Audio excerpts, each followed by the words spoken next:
Raujam nost! Divas ziņas. Sliktā ziņa. Šodien atvadamies no šīs te iekārtas. Un jaunā labā ziņa ir par to, ka mēs uzstādām šī vietā jaunu apkuras sistēmu. Ejam skatīties. Konkrēts uzdevums no pasūtītāja. Demontēt esošo gāzes apkuras sistēmu. Visu šito mainam uz siltumsūkņiem. Gais. Tā saucamās VRF sistēmas. Šī sistēma ir 60 kW un apkalpo šito te apakšējo zonu. Vietā liksim tikpat ekvivalentu jaudu. Jauna sistēma tiks izmantota gan apkurei, gan dzēsēšanai. Tas arī ir tas lielākais plus siltumsūkņiem. Konkrēti šajā projektā tiks pielietoti Samsung siltumsūkņi, kuri tiks saslēgti kaskādē. Vecais labais rooftops. Drīz viņš vairs nebūs. Šis moments man patīk.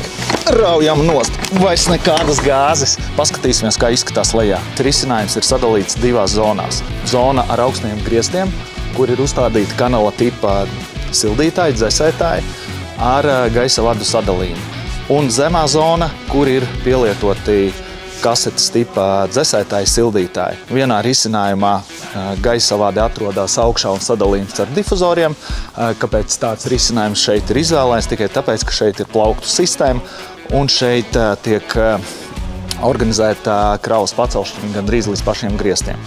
Zemajā zonā mēs pielietojam kasešu tipa dzēsētāju sildītājus, tāpēc, ka tur nav darbi ar pacēlājiem. Katrā zonā ir pa 30 kW siltuma jaudas un tikpat dzēsēšanas jaudas. Arvien vairāk un vairāk klienti izvēlās jaunās tehnoloģijas, advancētākas tehnoloģijas, aizvieto gāzi, biokurināmo dīzeļdegvielu.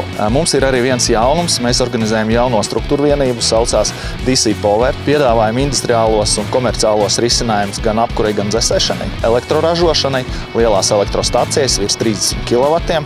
Piedāvājam mobilos risinājumus, mobilās katlu mājas un katlu telpas. To var apskatīties mūsu mājaslapā. Ja kādam ir jautājumi, droši zvaniet, rakstiet, palīdzēsim realizēt jebkādu jūsu ideju.